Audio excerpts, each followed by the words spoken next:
Hi girls, I just wanted to create this video just to guide you for what needs to be done today. So as you log into your distant learning folder, you're going to go into Wednesday, November 10th. You're going to log into your activities.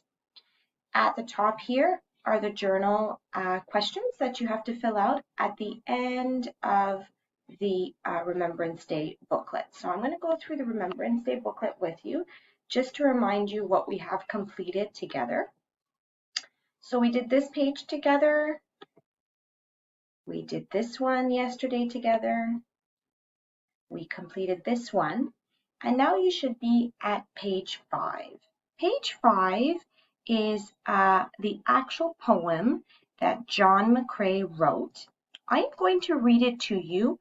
It's just for you to listen to. You don't necessarily need to understand it, okay? So, in Flanders fields. In Flanders fields, the poppies blow between the crosses, row on row, that mark our place, and in the sky the larks still bravely singing fly, scarce heard amid the guns below. We are the dead, short days ago, we lived, fell down, saw sunset glow, loved and were loved, and now we lie in Flanders fields. Take up our quarrel with the foe, to you from falling hands we throw. The torch be yours to hold it high. If ye break faith with us who die, we shall not sleep, though poppies grow in Flanders fields. So that's the poem. It's just basically talking about John McCrae and how he feels with the loss of his friend that was buried in a battlefield.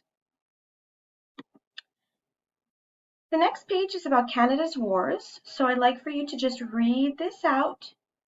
Once you're done reading it, you can click off yes or no if you know any Canadian soldiers in your family or if you know some friends that are part of the Canadian soldier. Here is just a page about peace.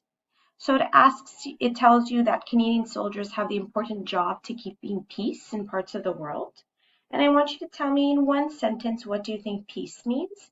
And you can color the peace sign and the dove.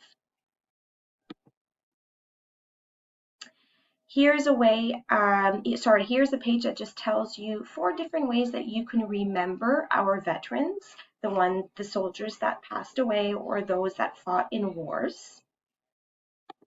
And finally, this is the journal page where you have to answer those 5 W's, those 5 questions about Remembrance Day. Once you've answered those 5 questions, remember they have to be complete sentences. It can't just be a 1 or 2 word answer. You write out the answers here, and then you can draw me a picture of what you believe Remembrance Day is about. So that's about the booklet. You also have to complete day 3 of week 10, and then you're done for the day. And I'll see you guys on Friday, I believe, through Zoom. All right, well, enjoy and good luck.